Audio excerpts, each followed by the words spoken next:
In this new video, you will discover the variables and data types in Python.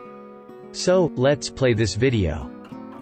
Mutable, immutable objects. When choosing a data or collection type, it is useful to understand the properties of that type. Choosing the right type, for a particular data set, could mean an increase in efficiency, or in security. In fact, data objects of these types are stored in a computer's memory, for processing. Some of these values can be modified during processing, but contents of others cannot be altered, once they are created in the memory. Number values, strings, and tuple are immutable, which means their contents cannot be altered after creation. On the other hand, collection of items in a list or dictionary object can be modified. It is possible to add, delete, insert, and even rearrange items. Hence, they are mutable objects. Are you wondering what data type you should use?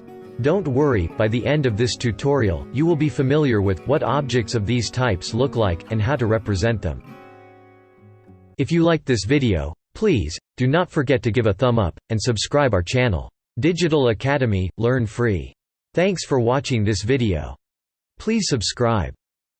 Hit the notification bell, like, comment, and share.